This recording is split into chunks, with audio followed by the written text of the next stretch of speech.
we can begin. Now, I understand that is on what we call the capital structure theories. Are we together?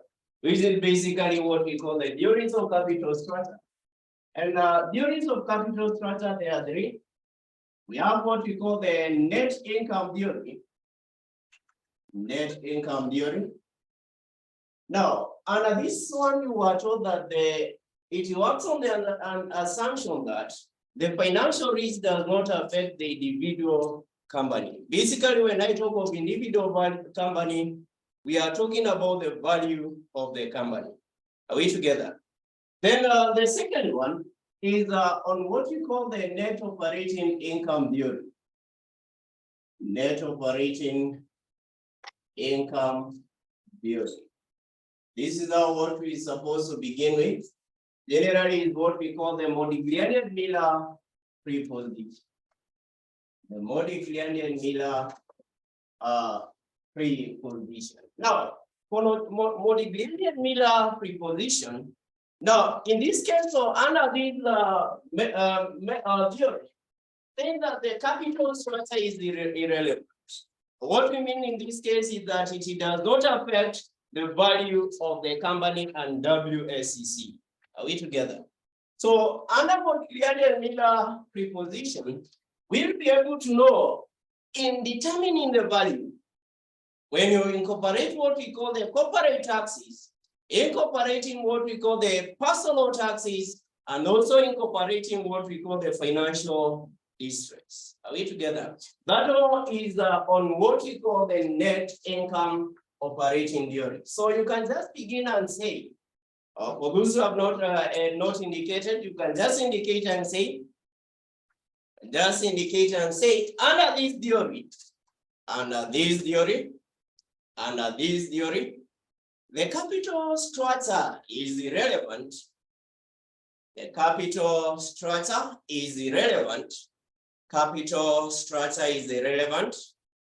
The capital structure is irrelevant since it does not affect,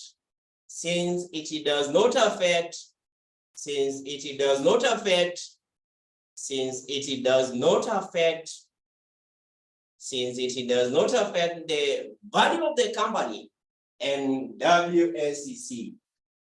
Since it does not affect the value of the company and what we call the WSEC. Say, it is founded under the following assumptions.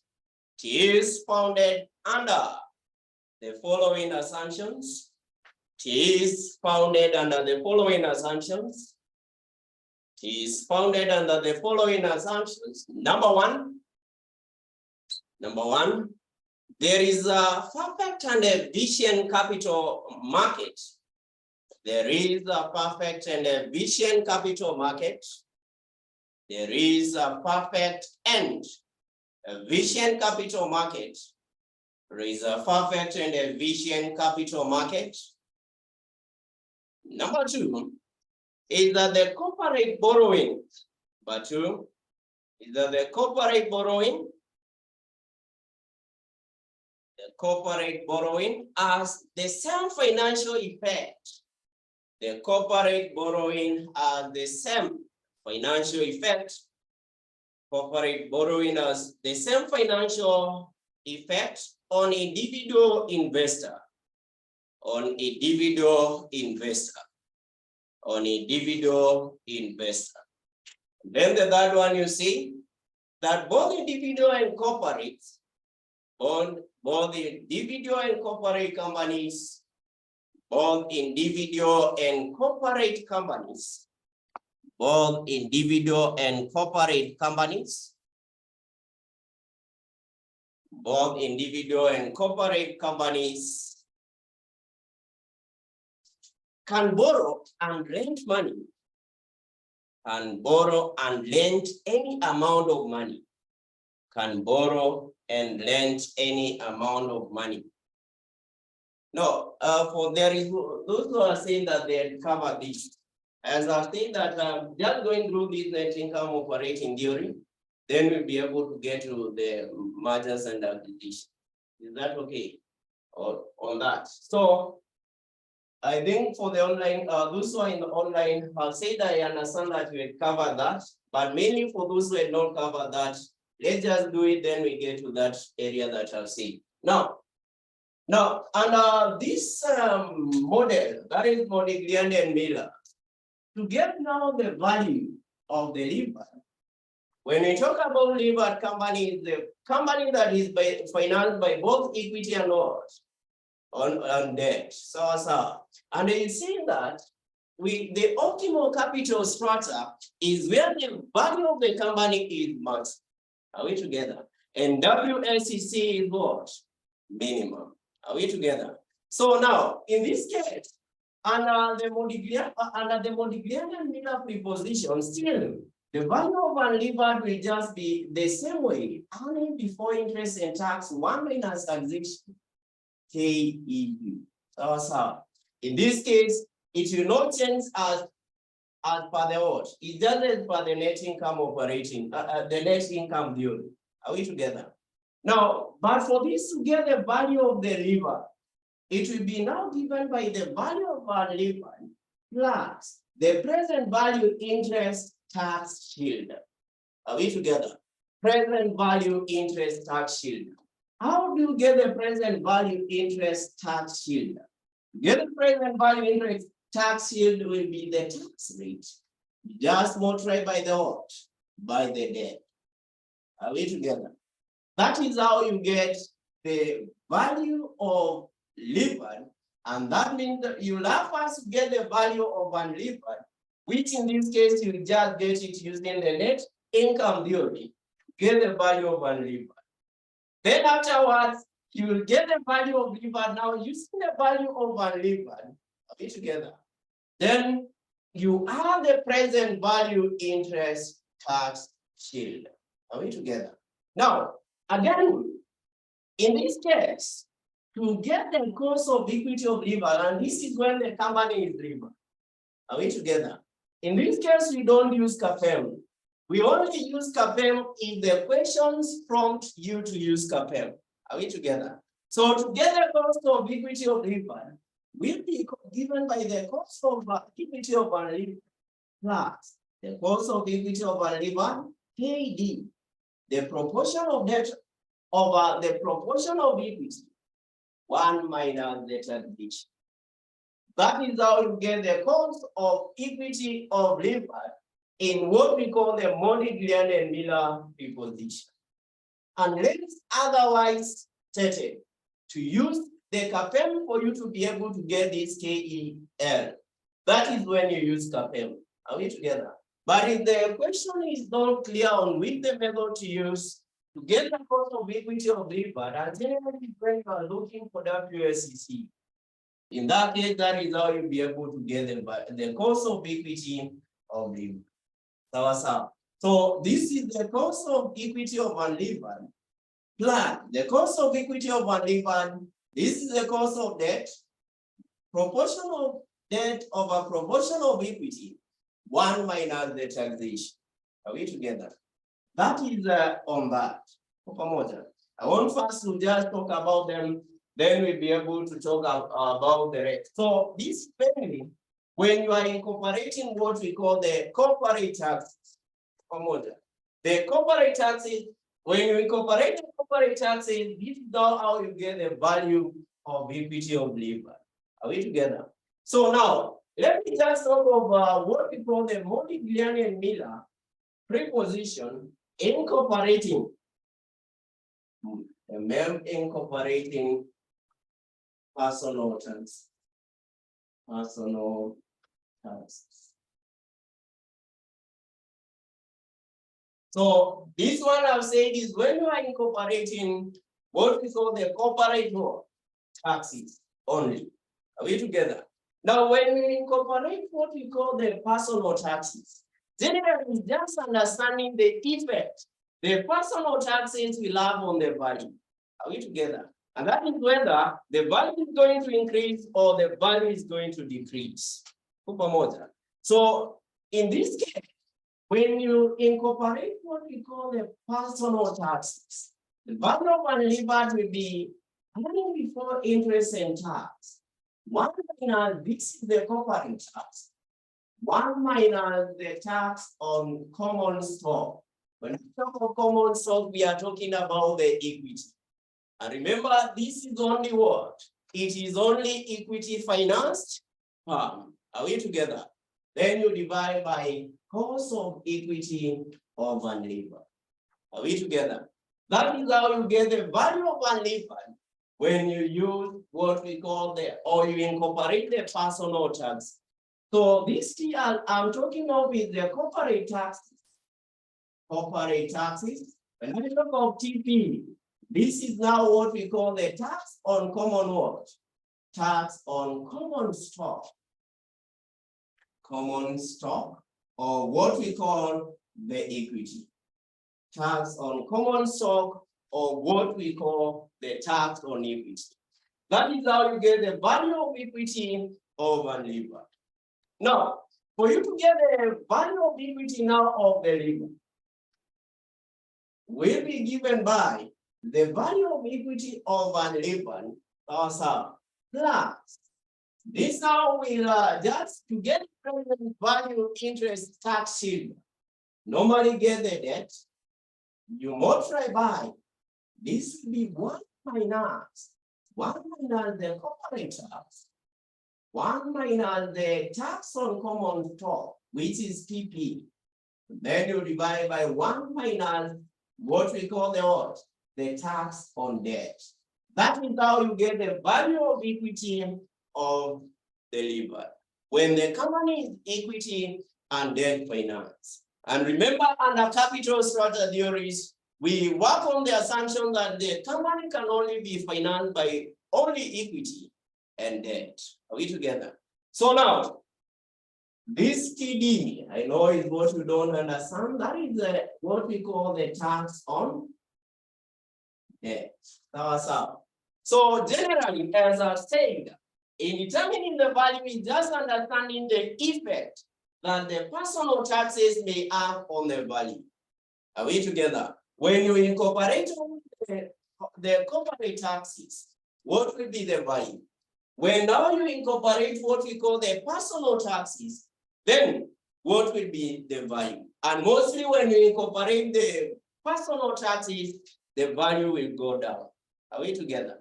So when you incorporate personal taxes, the value of the company will go down. We'll just be able to see as we do an example. Now, that is MM incorporating what we call the personal tax. Now, the last one is now on what we call the MM, incorporating what we call the financial district. MM incorporating financial distress. Now, when we talk about incorporating financial distress is where the company is experiencing financial problems. Are we together? So when the company is experiencing financial problems, it means that in this case, the company may be able to do what? To fail. And after this, I'll just be able to talk of what are the models that we can use to predict corporate failure. So now, in modeling incorporating what we call the financial distress, now, to get the value is just going to be the same. The value of the lever, it will depend on how the question is set. When you look like in the question of November 2020, you will see the setting and you compare with this one for May 2021. Well, just the same question, where in this case, the only difference on how do you get the value. So generally on the value, with regards to what we call the cost of equity of lever, that is the only difference. Because when you look at the question for November 2020, to get the cost of equity of the lever, you are to use the CAPM. Are we together? But you look at May 2021, you will find it was different. The question did not prompt you on which method to use to get the cost of equity of lever. And that is where now I say you use this. Now, to incorporating what we call the financial distress. As I said, the financial distress, where the company is experiencing what we call the financial problem. And therefore, to get value, and generally just the value of the river will just be given by the value of equity of a river, present value interest tax shield. Then you minus what we call the present value of financial distress, financial distress, present value of what we call the financial distress. That is a MM incorporating financial distress, meaning that you get value in incorporating what we call the corporate taxes, then you minus the present value of financial distress, meaning you will be given the present value of financial distress. It's just for you to be able to know how you, because it will depend on the probability that will be given in that case. So I will do questions that are relating to all this. I just do at least 2 or 3 questions on that. So I want to begin in the question of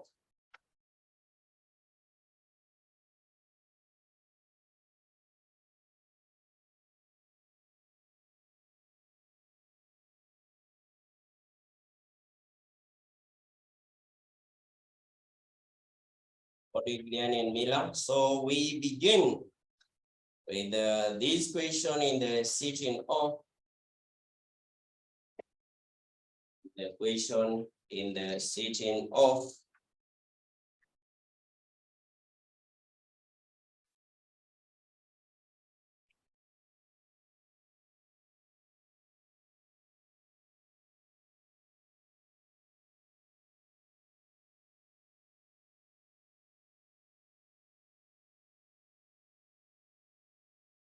let's begin with the question in May 2021.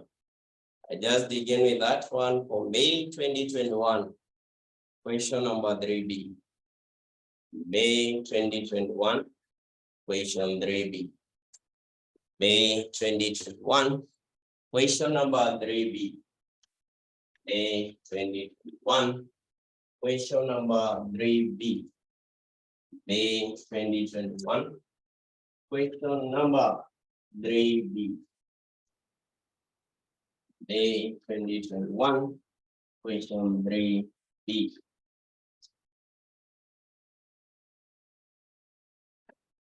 May 2021. This is question number 3B. May 2021. Question 3B. Now, this is what being given there. But Babu Limited is currently an unlevered farm. So that means this is the only financed by what? Equity. That was how. The farm expects to generate a constant operating profit. That is the earning before interest and tax of 20 million per annum in perpetuity. The farm's current market value is 80 million. Management is considering undertaking an expansion activity by use of debt financing. The firm's financial analyst has estimated that the present value of any future financial distress cost is shillings 8 million.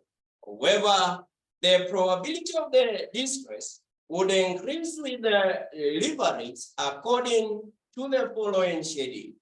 We've been given the value of debt and also been given the probability of financial distress, and then again, the pre-tax cost of debt.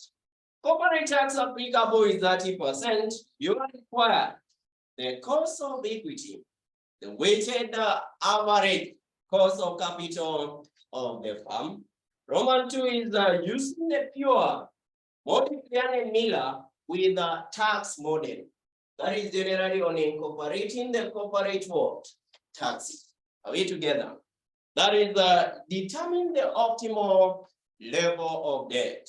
And then Roman number 3, evaluate the firms of the optimal capital structure when the financial distress are included. Is that okay? Now, let's just begin with the Roman number 1. In Roman number 1, we are required to determine what we call the cost of equity.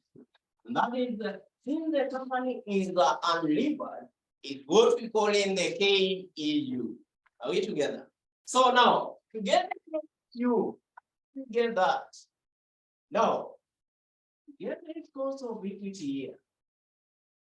Now, remember we've been given the value. Are we together? And since we know the value of equity of unlevered is normally given by earning before interest and tax, 1 minus taxation, you divide by K what? KEU. Are we together? This is how to get the value of unlevered when the company is unlevered. It's only financed by equity. Are we together? So now, I make the KEU the subject of the formula, which in this case it will be KEU will be earning before interest and tax. 1 minus taxation, you divide by the value of equity of unlevered. So, remember this is a rate. Therefore, a rate you have to be multiplied by the what? Percentage. Meaning, I'll just multiply by 100%. Is that okay? Now, what is our operating profit? Which is our earning before interest and tax is 20 what? 20 million. So 1 minus the corporate tax was given as 30%, then you divide by the value of equity of levered. And we were given the current market value when it was only equity finance. What was the current market value? The fund's current market value is 80 million. Multiply by. So this is just the value of equity of unlevered. So how much in this case are you getting? Getting how much? 17.5%. Are we together?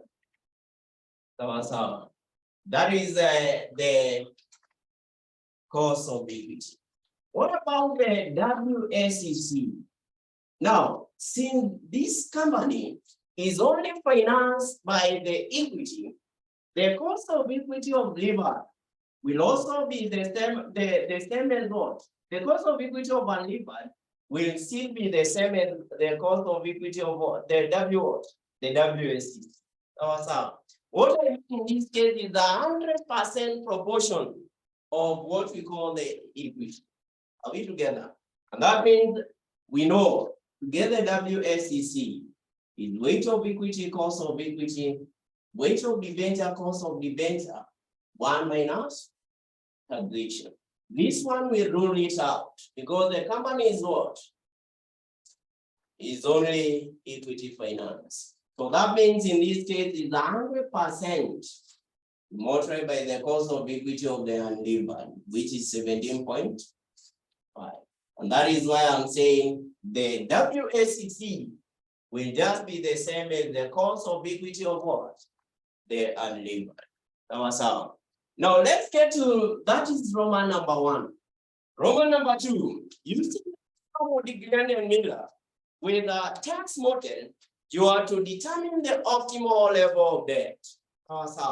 And I think that the optimal level of debt will be where the value of the company will be maximum. So in this case now we'll use the Modigliani and Miller, which will be given by value of equity of unlevered, the present value interest tax shield. And remember in this case, they are as we've been given the question, they are undertaking or they are considering the undertaking of what? Financing the project using the debt of a model. And that is why we've been given the various debts in order for us to determine which is the optimal debt that the company can use to finance the project. Are we together? So this is how we get the value of equity of the levered. So means that in this case we do for each debt, and when the value is going to be maximum, then that is what will be our optimal debt. So now we know the value of equity of unlevered is 80. So I'll just take 80. Remember this one, present value interest tax shield, we say this debt. You multiply by tax rate. That is how we say you get the value, the present value interest tax shield. So that means in this case, the first one will be 80 plus. What was the first debt? The value of debt we've been given as how much? It's just 2.5, you multiply by the tax rate. We give you how much? Second one, 80. This is 5, multiply by 0.3. That one is 80. This is what we call the 7.5. Multiply by 0.3. That one is 10 plus what we call the what? 80 plus 10 multiply by 0.3. This other one is 80 plus 12.5 multiply by 0.3. This other one is 80. 15 multiply by 0.3. And this other one is what we call the what? 80 plus. This is 20. You multiply by 0.3. Just give me the values. Give me the values. And give me the values. Give me the values.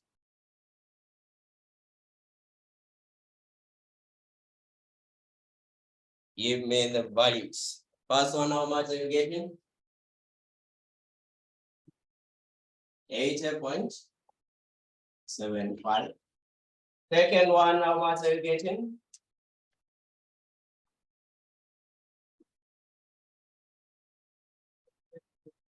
81.5. The other one, 82.25. The other one, 83. The other one,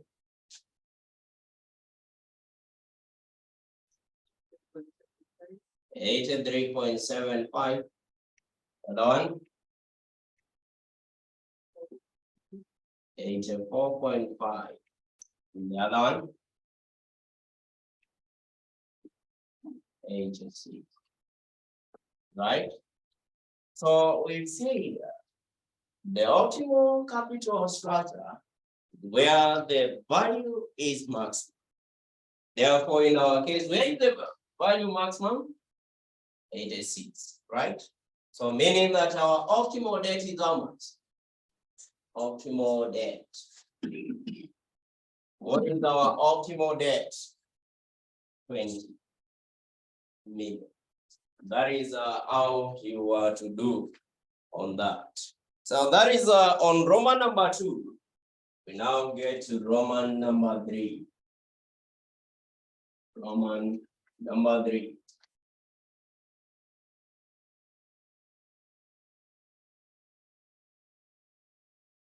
Roman number 3. So on Roman number 3, you are required to evaluate the firm's optimal capital structure when the financial distress costs are included. So in this case now we are including what we call the financial distress, and therefore to get the value when incorporating now the financial distress, it is the value of unlevered, present value interest tax shield, present value of finance distress. Financial distress. That is how in this case you get the value. Are we together? So now remember in this case you're not just going to get the value here. In this case you'll have to determine what we call the WSCC. So you will determine the WSCC, and when the WSCC is minimum, then that is now what will be the optimal capital structure. So because in this case, it's just on evaluating the firm's optimal capital structure. And when you talk of optimal capital structure, we are talking about the capital structure that is most attractive to the investors. So, are we together? What will attract the investors in order to invest on that company? That is now the optimal capital structure. So the first thing that I do, will get first the value. And after getting the value, it will now help us determine what we call the WACC. So let's first look for the value. I'll begin with the first one. Now, I don't have to repeat on this because you have already it here, right? The only thing that I learned here is the present value of financial distress. So I'll just get the value here. We had gotten 80.75. You minus the present value of what? Financial distress. Now, the present value of financial distress will depend on the probability. We were given the present value of the financial distress. However, in this case, we'll have to depend on the probability because in this case, we are using different dates. And since the dates in this case depend on the probability, we'll have to use the probability. So I'll just take the first one. We know that the present value of the financial distress is 8 million. So I'll just multiply by the probability. What was the probability in that case? 0, 0. That means this will still be 80.75, right? Are we together? We go to the second one. The value here we have 1.5. We have 80. The reason, remember here, we've already included the debt. And this debt is with regards to the probability. And I mean, the probability we were given of the financial distress. Which in that case is what we've been given there. So for the second one, will be 0. What? Remember, it's a percentage. So it is 0.0125. It will give you how much?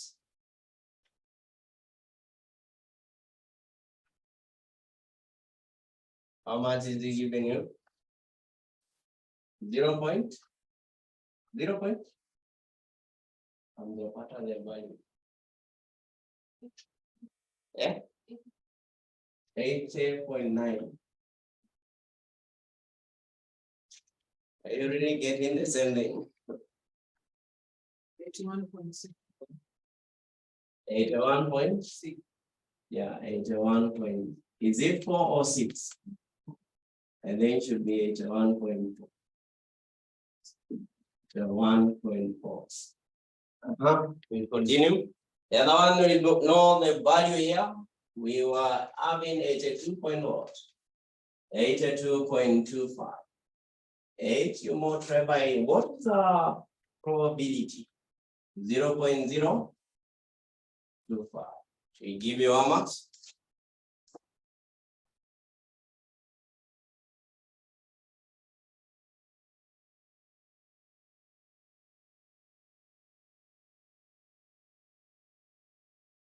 $82.05.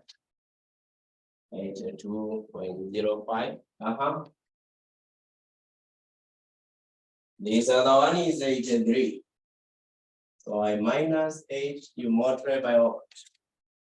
This one is 8, you multiply by 0.0625. This is giving you how much? This one is 83.75. This is 82.5. This is 8 multiplied by 0.125. Give you how much? This other one is the 84.5 minus 8. You multiply by 0. What? This should be 3125. Then the last one is 86. You minus 8 multiplied by 0.75. So this one you got in how much? How much are you getting from that?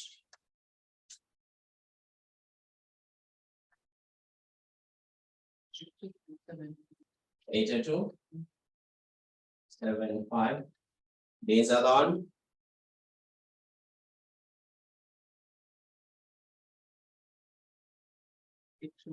82. These on the 80. Right? It's 80. Now, listen here. Now, in this case, this is not what we use to in order to evaluate the capital, right? However, if we want to use the value, what is our maximum value here? 82 points. So meaning that in that case, this was the value. But now, in this case, this is not what was to give you the 8 marks. Remember, that is a question of the 8 marks. And as I've said, for you to evaluate it, use the WSCC. Now, so how do we then get the WSCC? WSCC is weight of equity, cost of equity. Weight of debenture, cost of debenture. 1 minus taxation. So, are we together? That is how you get the WSCC. Now, remember here, this will be the cost of equity of what? Levered. Because the company now will be debt and equity what? Financed. Are we together? Now, listen here. There are 3 things that are here are missing. The first thing that is missing is here, which is the weight of what?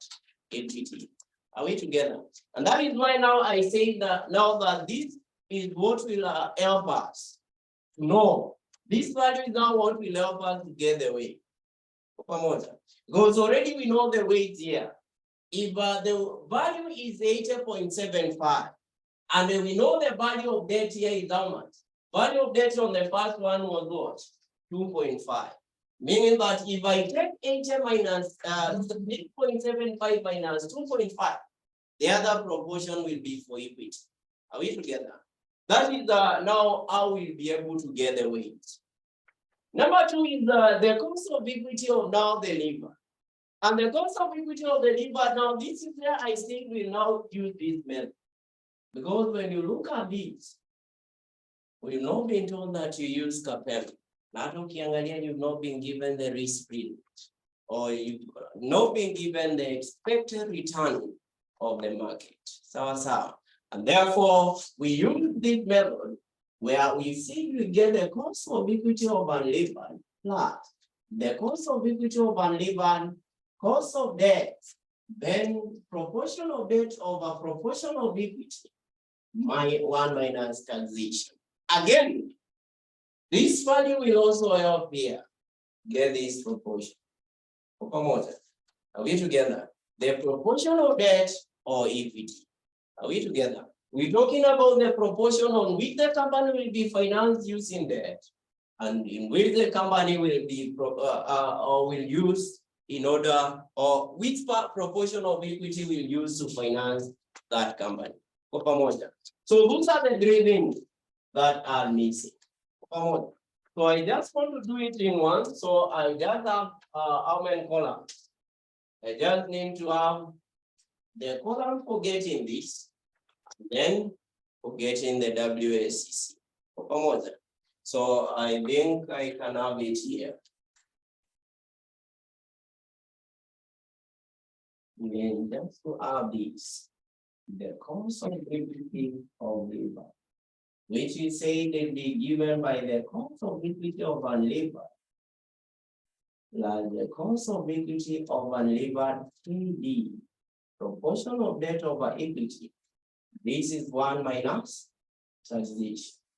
That is how we'll just be able to get that. And then we'll now be able to get our WH. Weight of equity, cost of equity. Divided weight of debenture, cost of debenture. 1 minus the taxation. Are we together? So now let's just begin with the first one. We know the cost of equity of the unlevered. We already began with it. In how much? For 9 17 points. So this will be 17.5 plus 17.5, right? What is the cost of debt? You are given a before or pre-tax cost of debt, right? Which in this case was how much? Then we get the proportion of debt. Debt we know ni ngapi hapa? The first one was 2.5. So I get 2.5, meaning the proportion of equity will be how much?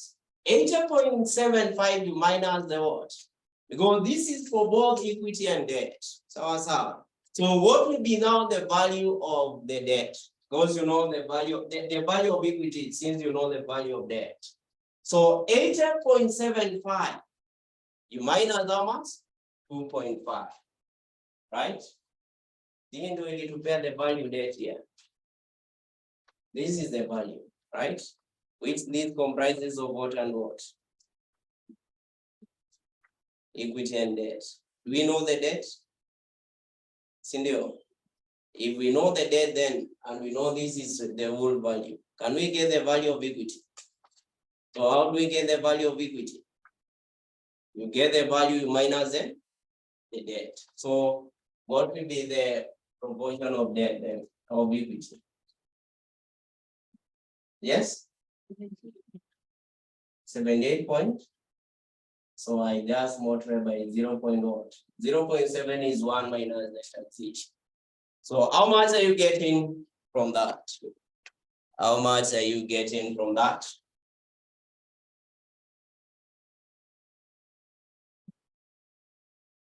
How much are you getting from that?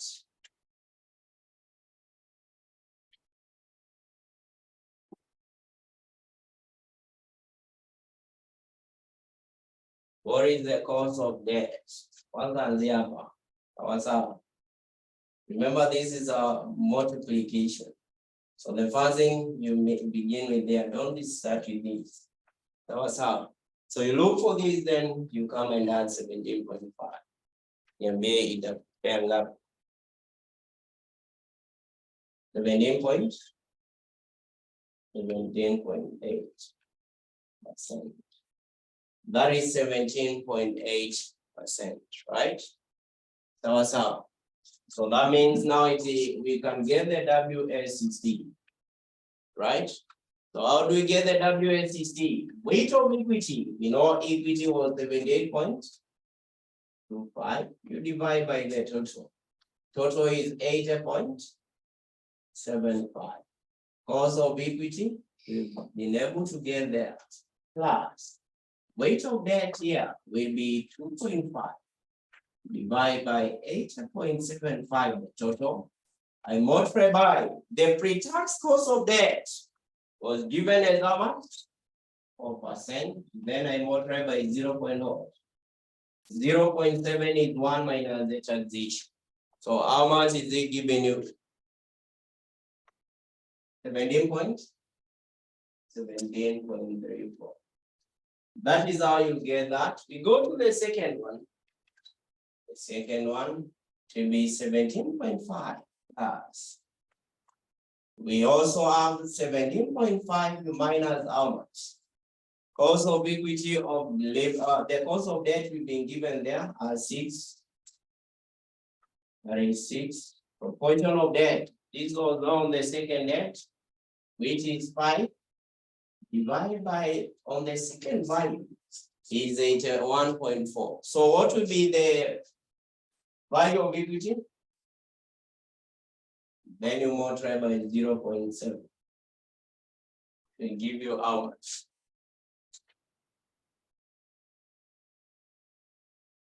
How much is it giving you?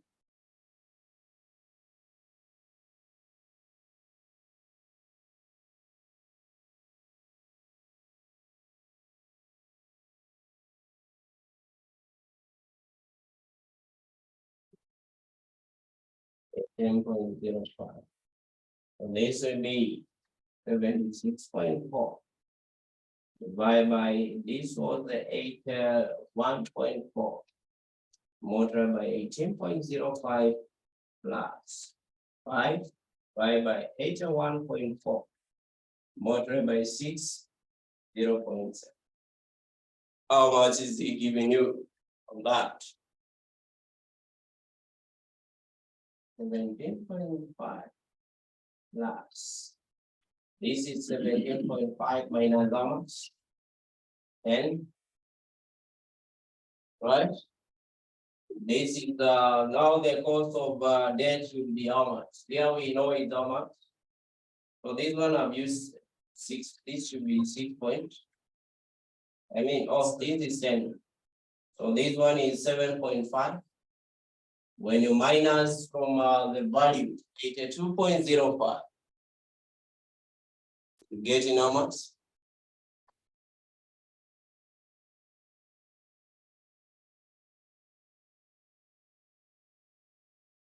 82.05 minus 7.5. 74.55. Then I multiply by 0.7. That will give you how much? This is 74.4555. You divide by, this is 82.05. Multiply by, how much have you gotten that? But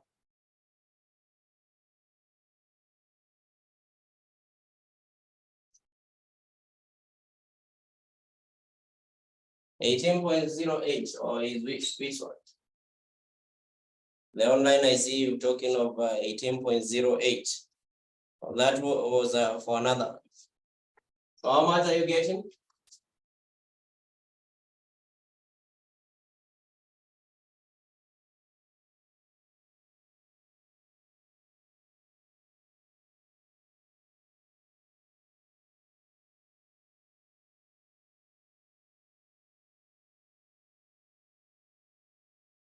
You getting how much?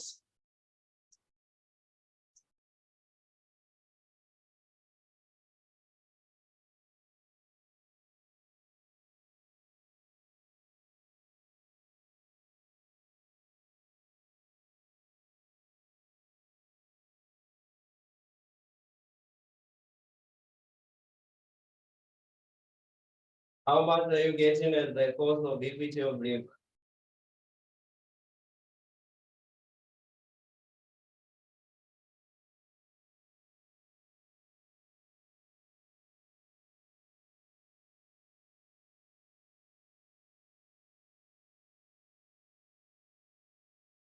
That is 18.03. So this one is 18.03. Plus this is 7.5. You are 82.05. It will be in the cost of debt is out. Then you multiply by 0.7. This one you got for the second one. 16.97. This one.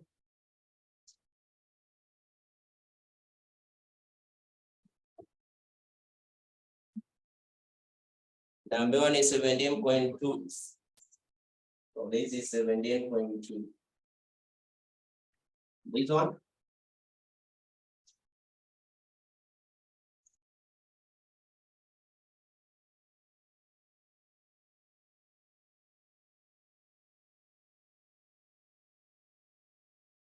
So you give the values.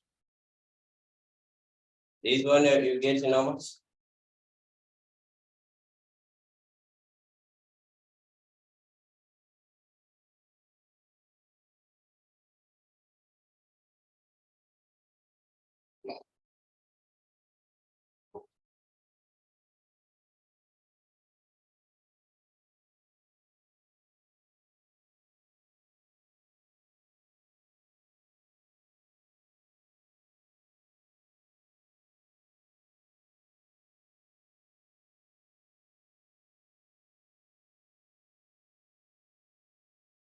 The 17.02.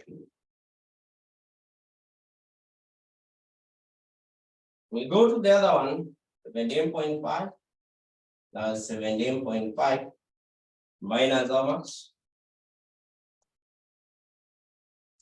15. 10. So this is now the date is how much? 10 divided by how much? This will be 72.5 multiplied by 0.7. Right? The value, remember, is 82.5. So that will give you how much? The other one will be 72.5 by 82.5 multiplied by. So what are you getting as our cost of equity of labor? Pata ngapi?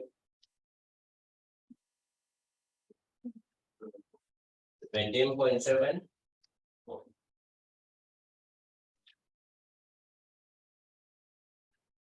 So meaning that this is how much? 17.74. This will be 10 divided by 82.5 multiplied by the cost of equity, which in this case is 15 and 0.7. How much is it giving you there?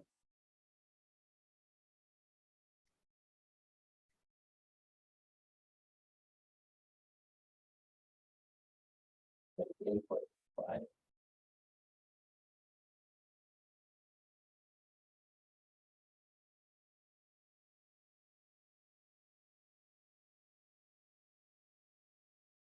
How much are you getting?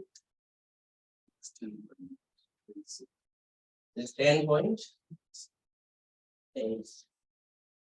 But all these are percentage.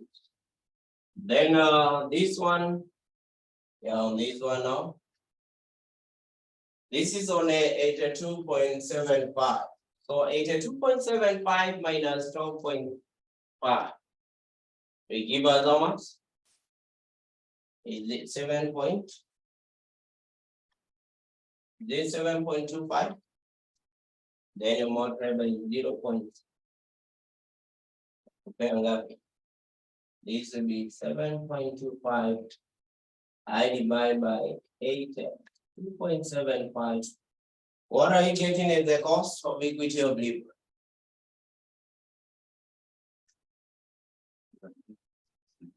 $17.69, right? 17.69. So you multiply by 17.69 plus this is 12.5.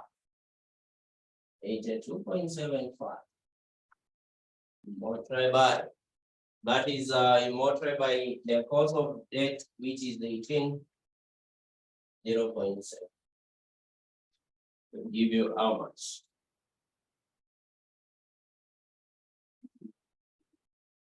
It's 10.92. Get to the other one, which is now 17.5 plus this is 17.5. You know, minus how much? 20. Then this is multiplied by the value is 15.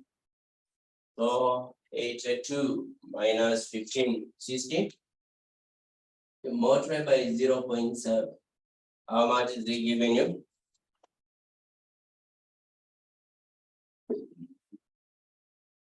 $17.7.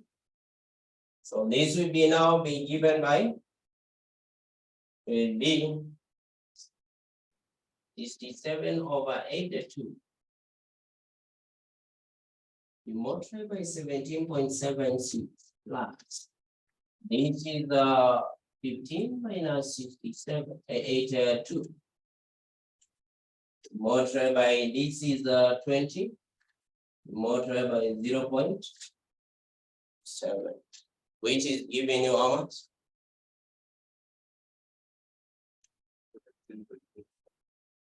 17.0. Then the last one. The last one in this case is 17.5. 17.5. You add. This is 17.5 minus. This cost is 20. So this one is for 20. So it's 20 over 60. You multiply by 0.7. It give you how much? A 10.2. So this one will be 60 over 8. You multiply by 18 point. Now this is 20 over 8. You multiply by 22. 0.7. So how much is it giving you? That is 17.5.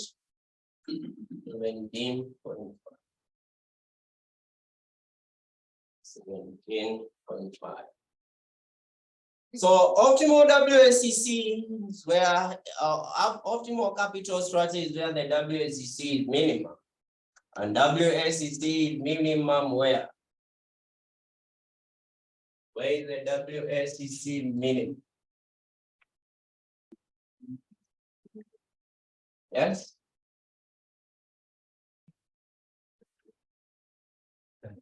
Where the debt is how much? Yeah? Which one? Oh, this one is 17.11.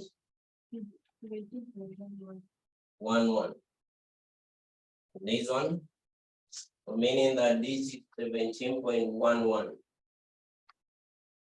If you multiply by this will be how much?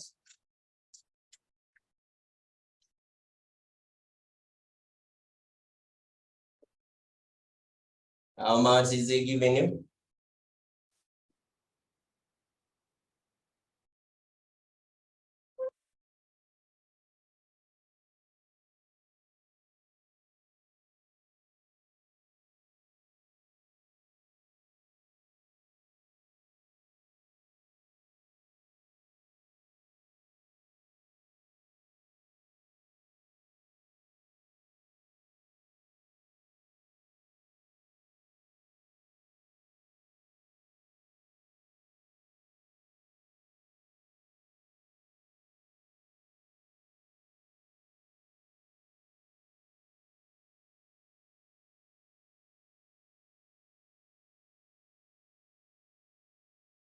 You've got a number? 15.54. So that means this is now what will be our optimal capital structure. So the optimal capital structure,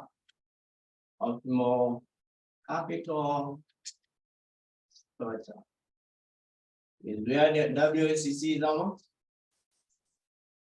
16.54, and then proportion of equity and debt. So proportion of equity in Yagapi. Where the equity will be how much? This is the 67 over what? 82. Nearby decimal points. And this one will be 20 over. Is it 82? 82. It is how much?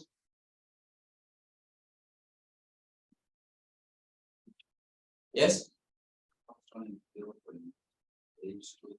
0.82. So this will be 0.118.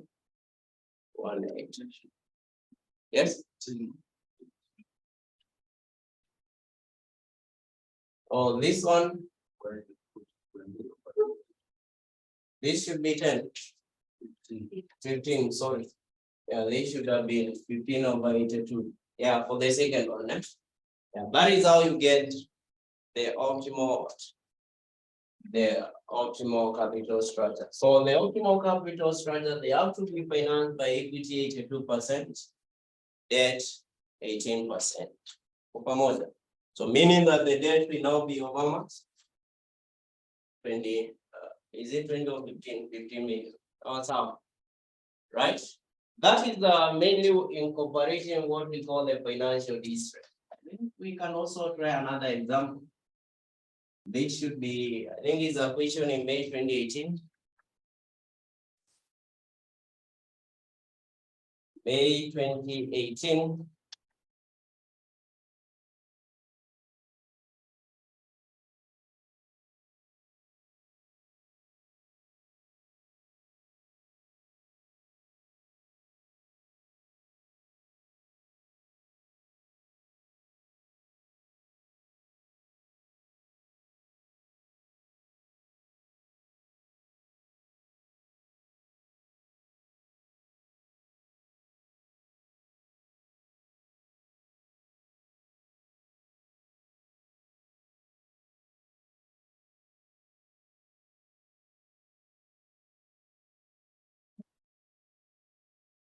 Unapata different.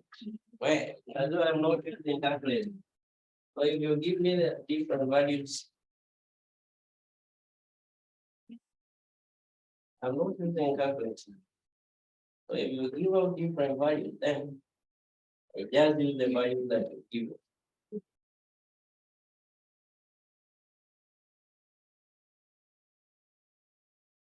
So we do that question of May 2018. May 2018.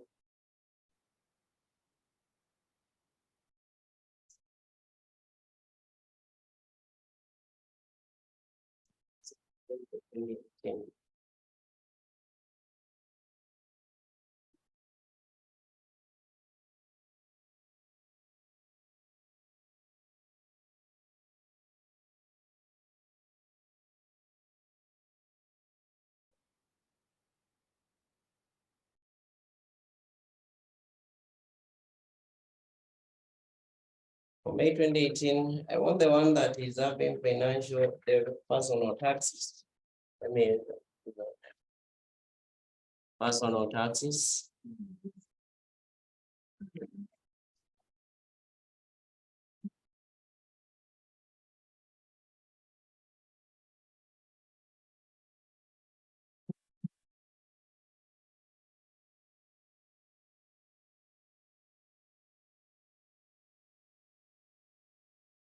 So we can try another example. And also try another example.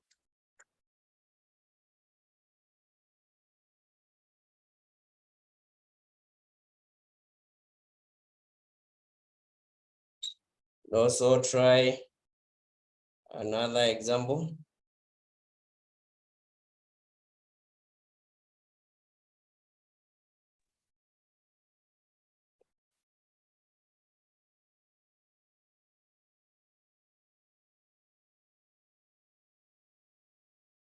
On MM now incorporating what we call the personal taxes. So what we now do where you incorporate personal taxes.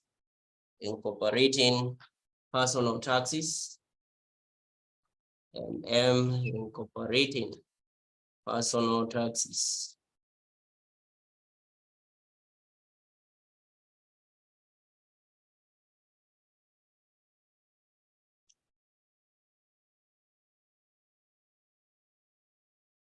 Incorporating personal taxes.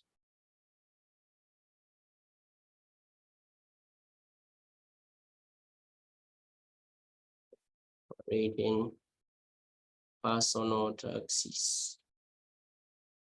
This is on financial implication.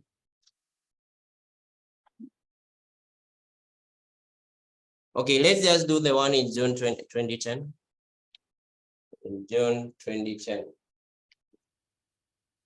Do the one in June 2010. Late June or December. Yeah, it should be December 2010. December 2010, question number 5. December 2010, question number 5. Give me that. December 2010, question number 5A. December 2010, question number 5A. What we do now for personal taxes. 5A.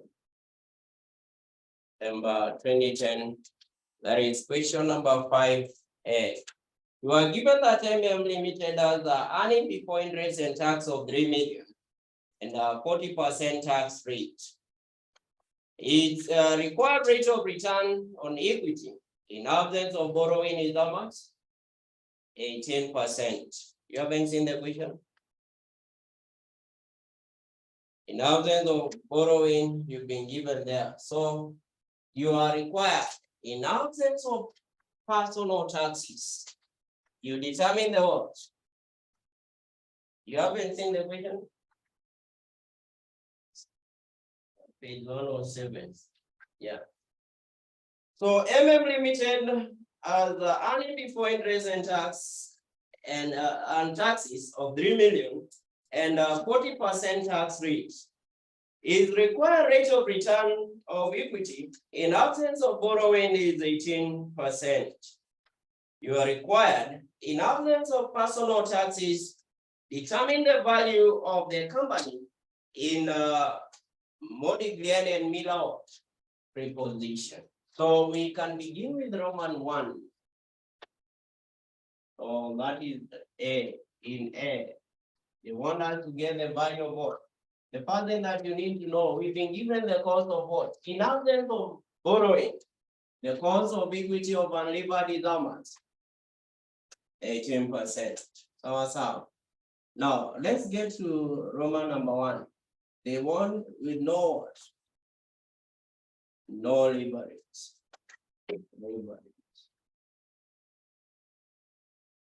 With no leverage, how do we get the value? That means it's what? Unlevered, right? So that means when we talk of no leverage, we mean there is no debt. So this will be given by earning before interest and tax, 1 minus taxation by cost of equity of unlevered, right? So that means in this case, what was our earning before interest and tax? Operating profits were 3 million, right? 1 minus the taxation, 40 what? 40%. And the cost of equity of unlevered is 18, which will be 0.18. So how much is it giving him?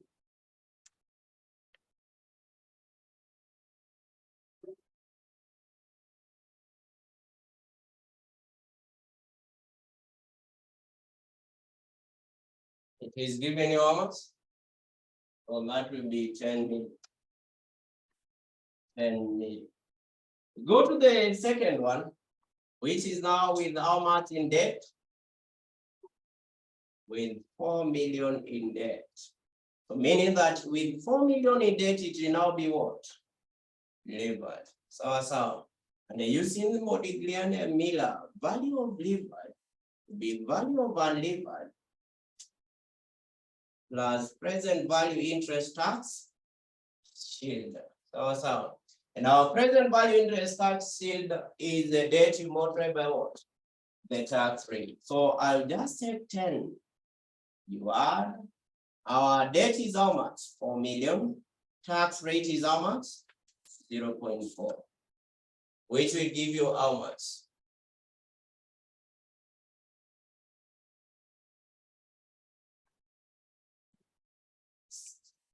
That is 11.6 million. Go to Roman number 3 is with how much? With 7 million in what? In debt. Just be the same. Where the value of levered will be given by the value of unlevered present value interest tax shield. So that means in this case, it will be 10 million plus present value interest tax shield. We see this the debt multiplied by the tax rate, which in that case is giving you how much? 1.38 million. That is on Roman 3. We go to C now. Now in C, this is what of is it B? In B, this is now what we've been given there on C. With reference to the above, assume personal as well as corporate tax now exist. Marginal personal tax rate of common stock, that is equity, is 25%. And the marginal personal tax on debt is 30%.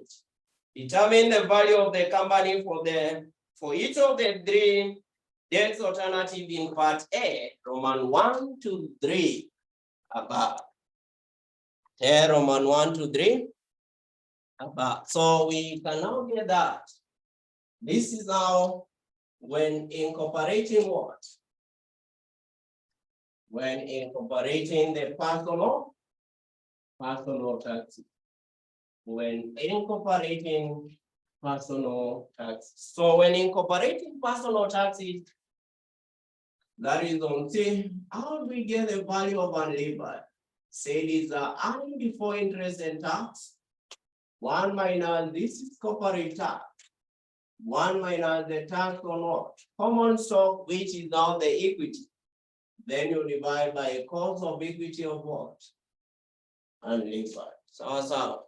And this is now on Roman number 1, no rebate. On no rebate. So that means in this case, we'll just take 3 million. 1 minus corporate tax is 40%, 0.4.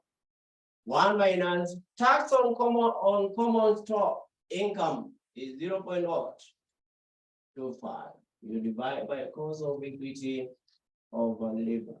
How much is it giving you? Nakupea ngapi?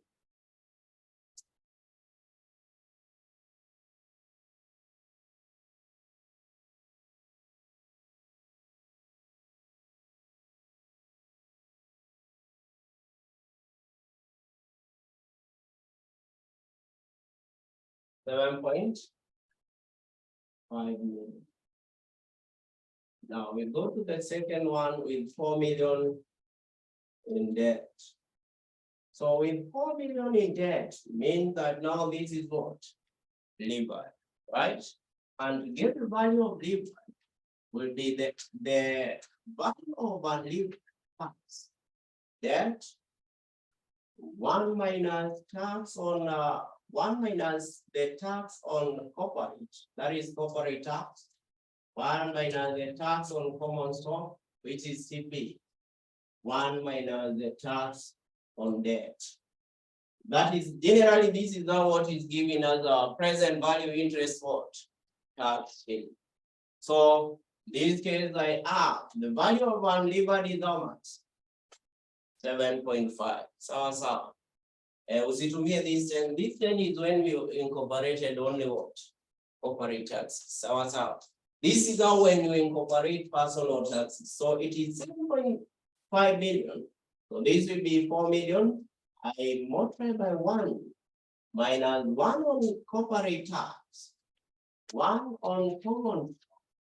Then I divide by 1 on tax on debt, which was 30%. So that will give you how much?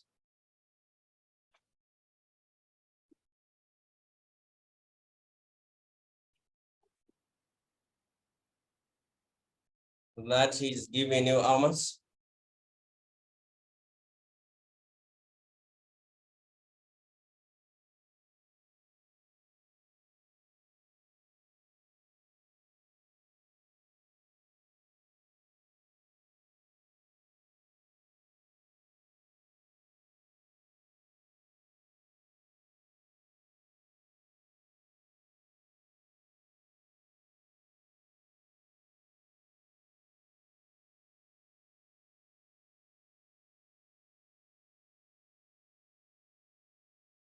You getting ours?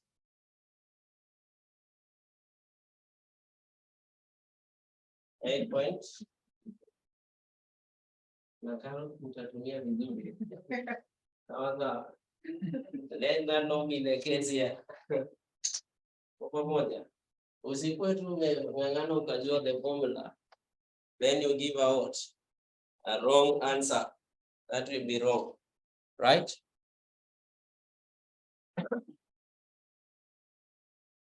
So with now what we call the what? With this is 7 million in debt. With 7 million in debt. So with 7 million in debt, it will be 7.5 plus. This is 7 million. 1 minus the transaction. This is 1 minus 0.4. 1 minus 0.25. 1 minus 0.3. How much is it giving you?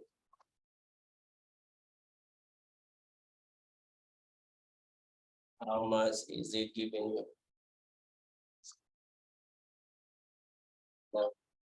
Nakupea ngapi?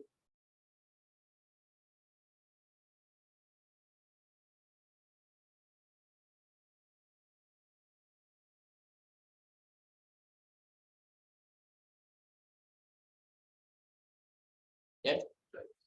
So, only that.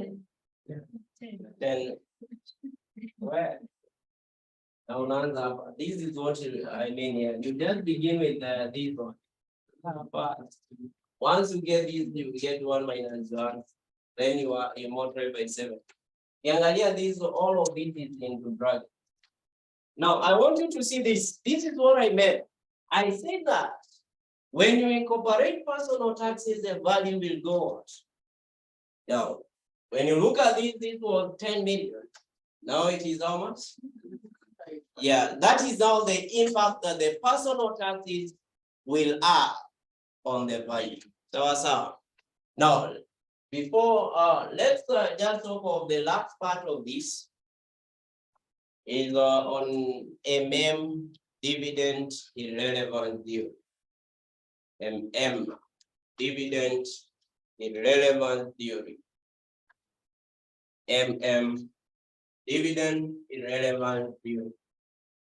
The dividend irrelevance theory. This is one of the theories of dividend policy. I know you did financial management, you came across that, right?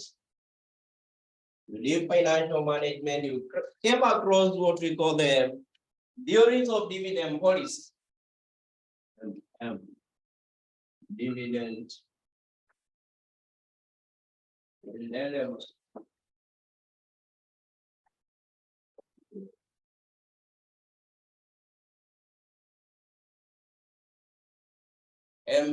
Dividend irrelevant theory.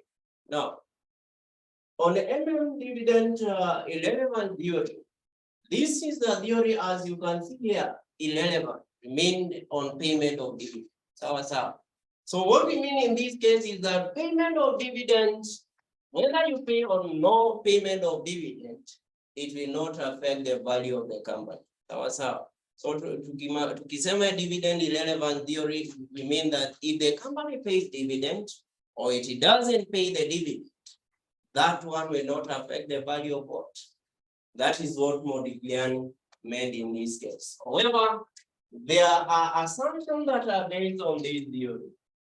And one of the assumptions is they assume that there are no what we call the corporate taxes and personal, or you can just write. Write and say. Say. The theory says that. The theory states that the company's dividend policy. The company's dividend policy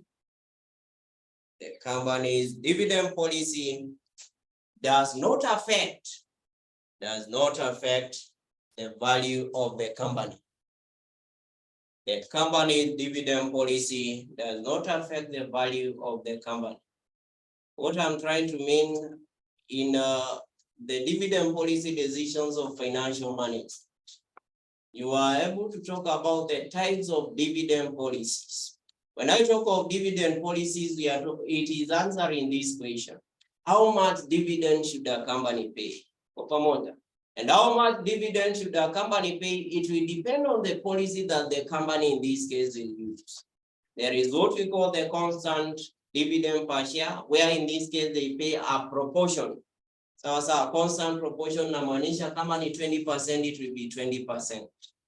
Maanisha it will increase depending on the what? Earnings. So there is also what we call the constant, not constant, we talk of it as fixed dividend per share. When you talk of fixed dividend per share, they are paying a fixed dividend irregardless of the earnings that they're making. And then we have what we call the residual dividend policy, where the company in this case will first invest on all the available investment opportunities. The remainder is now what they use to pay dividends. And then kuna the low constant dividend per share, where in this case the company will have or will pay low dividend. Then during the times of supernormal profits, they will pay bonuses. Those are now what we call in the dividend policy. So in this case now, whichever dividend policy that the company in this case is going to use is not going to affect the what? Value of the company. You write and say, is based on the following assumptions. Is based on the following assumptions. Number one, there are not flotation or there are no transaction costs. There are no transaction costs associated with flotation of shares. There are no transaction costs associated with flotation of shares. No transaction costs associated with flotation of shares. Flotation of shares. When you talk of flotation of shares, it is the cost that you incur while issuing shares. Kama the brokerage fee. If in this case you have involved a broker. So, number two, there are no corporate and personal taxes on dividends. There are no corporate or personal taxes on dividends. There are no corporate or personal taxes on dividends. Corporate or personal taxes on dividend. The other one, capital market is perfect and efficient. Capital market is perfect and efficient. Capital market is perfect and efficient. Then the other one, there is no uncertainty, risk. There is no uncertainty in the market.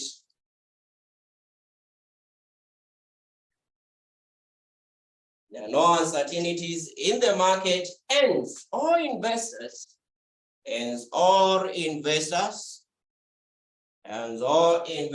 use the same discounting rate. And all investors use the same discounting rate. Use the same discounting rate. How many are those?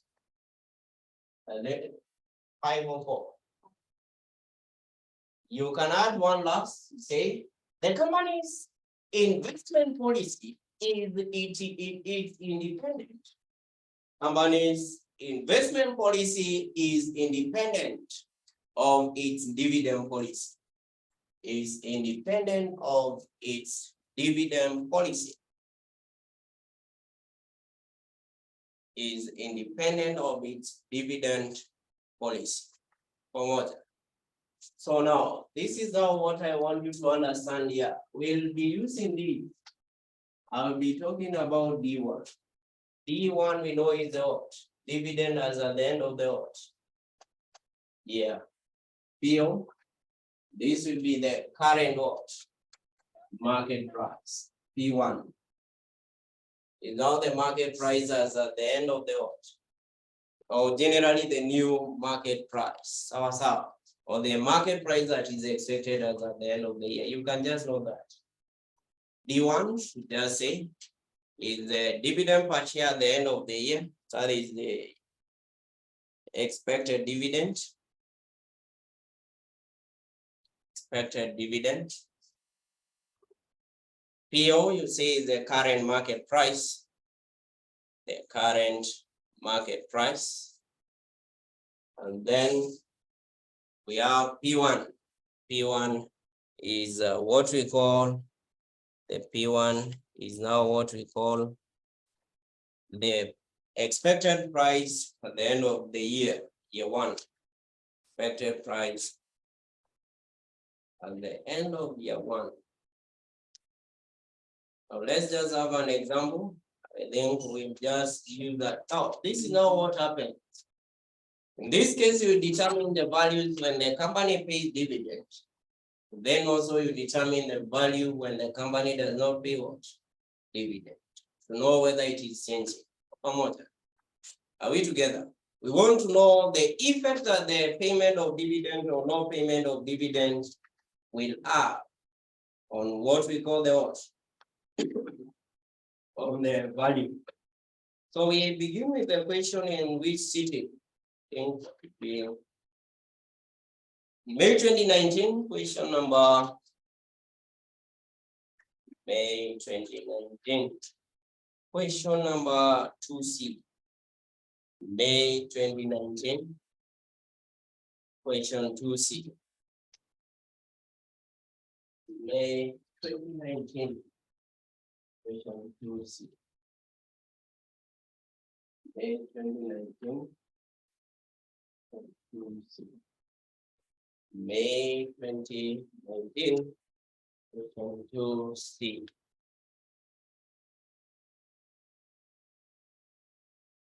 Umoja group of companies belongs to a risk class of which the appropriate capitalization rate is 10%.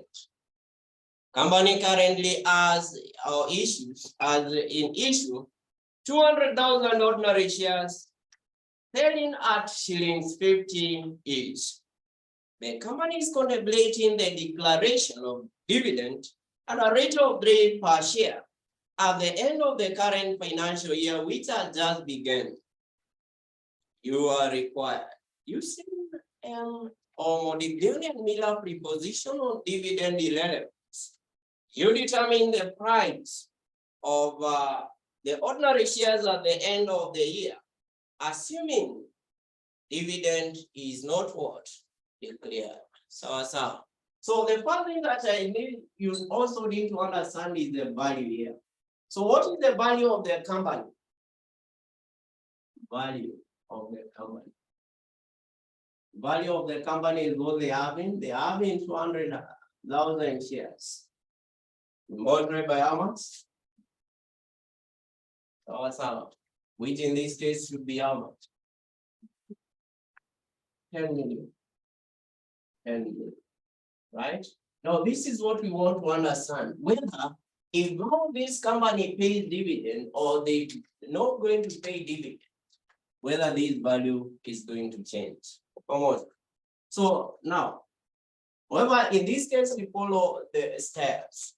And the step number 1, we determine the prices at the end of the period, as we are required here.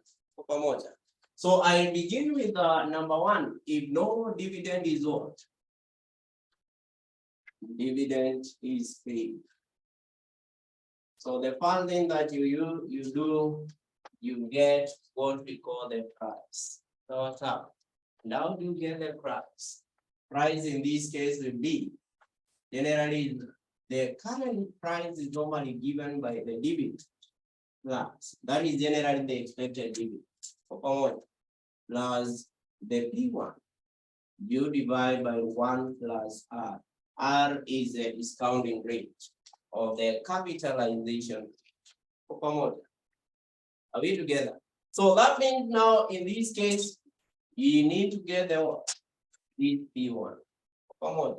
So if no dividend is paid, so we know the current price is how much? 50. Should be equals to, we see no dividend is paid. Dividend will be 0. Then plus P1. Then I divide by, this is 1 point, what is our capitalization rate? 0.1, right? So our P1 will just be equals to how much? 50 you multiply by 1.1. That will give us how much? I've just cross multiply there. Will be how much? Yes? 55. That is Roman number 1. We give you the 2 marks. Now, if dividend is paid, dividend is paid.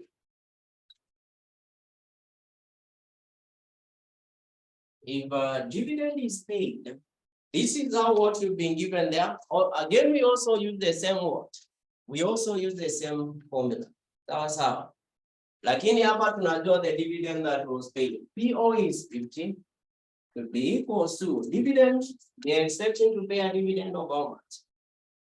3 shillings. So if 3 plus P1, 1.1. So that means our P1 will be 50. We multiply by 1.1. Even if later the other side I will minus.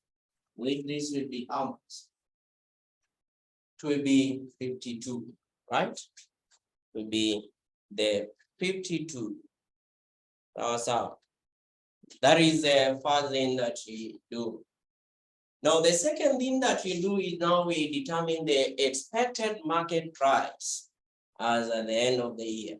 So how do we determine the expected market price per share? This is now from Roman number 3. So this was Roman 1, Roman 2.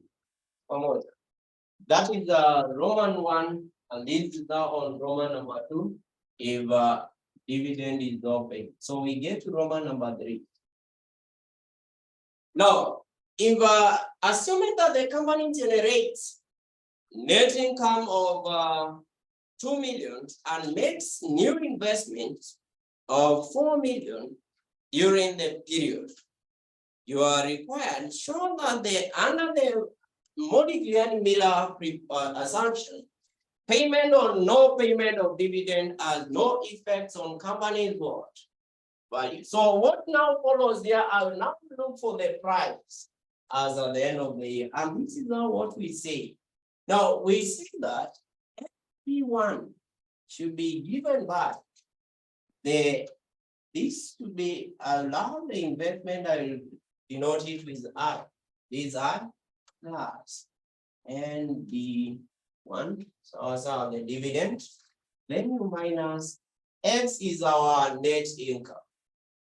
Write that I is the investment, X is net income, N is the number of shares. Is the number of shares. And M should be the number of shares expected to be issued.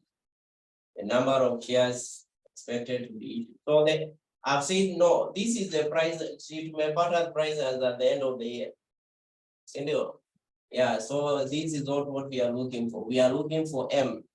And the M is now the new shares that are expected to be issued at the end of the year. You can know that. The number of new shares to be issued. The number of new shares to be issued, M. Because already we got the expected price as at the end of the year, which is our P1. P1. Yes? This represents the net income. X is net income. N is the existing number of shares. So, generally, the existing number of shares. D ones, you know, that is the dividend, right? So now we now do this. Now what we want is this M. We can get M by doing what? I just get M by just getting this value. That is investment and the 1 minus X divided by what? P1. Are we together? So this will be equal to our investment was of 4 million plus. What is our number of shares? And let me first do for if no dividend is paid. So we begin with no dividend is paid. Because if remember kuna yenye analipa dividend, there is the other one, no dividend is paid. So this one will be N. The number of shares that they have in is how much? Is 2 million multiplied by 0. Then the income is 2 million. You divide by M, which is how much? 15. You divide by P1. 5. So this one I can just leave it this. Unaweza iacha hivi 2 million. Divide by, you can just leave that one. That way. So as I tumalize kwanza by just getting the values. So finalize that by getting the value. So to get the value now, this is how you do to get the value. To get the value of the companies will be given by now, it will be P1 M plus N, then plus this one should be the income minus the investment, 1 plus R. The income minus the investment, 1 plus R. 1 plus R. That is how we get the income. So that means in this case, what you don't know here is what? All of them you know now. This is income, this is investment. So I have P1 is how much?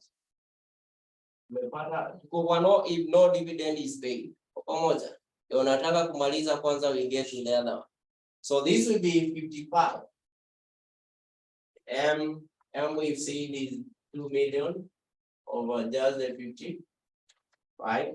So plus N. N is the number of shares which is 0.2. Yeah, which is 200 million. Plus, what is our income? 2 million. Minus, what is our investment? Then I divide by 1.1 to give you how much? Yeah, kama itakupea 10 million. Let's give you 10 million. Let's give you 10 million.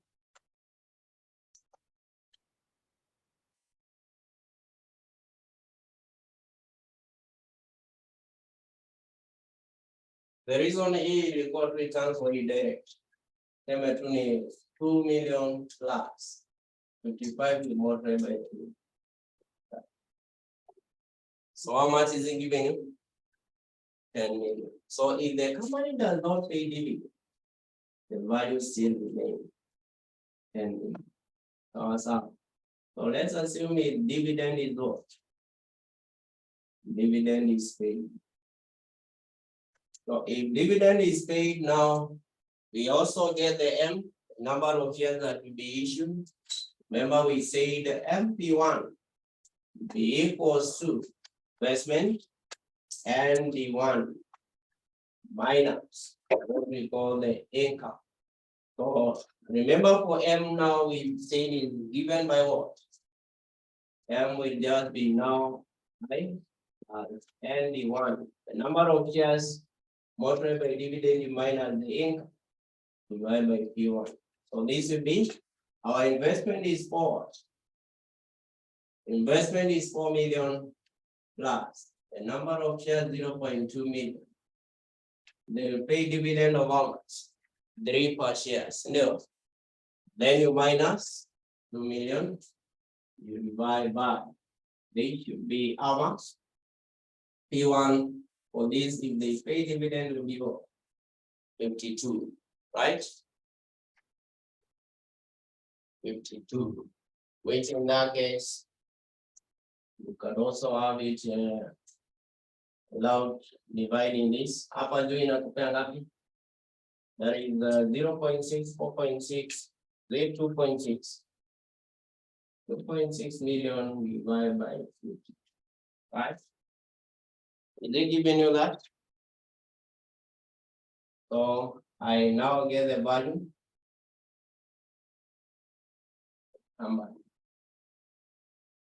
So the value of the company will be given by say P1 52 26.2.6 million divided by 52.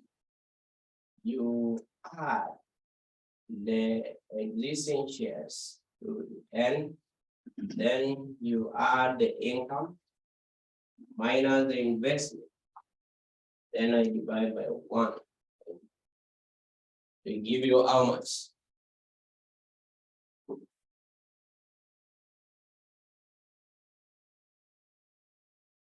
How much is it giving you?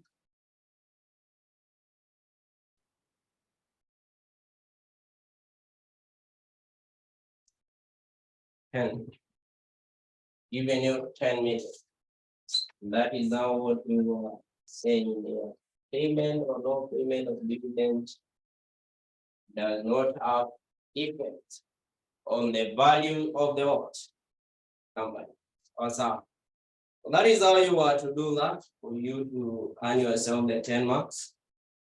And that is how you were to do that. They also repeated the same question on November 2019, question number 5C. You will do that as an assignment. November 2019, 5C. November 2019, 5C. Is that okay? So that is on what we call the dividend irrelevance theory. Dividend irrelevance theory. Are we together? And that covers on what we talked about on what we call the net income operating what theory. So yeah, the net operating income theory.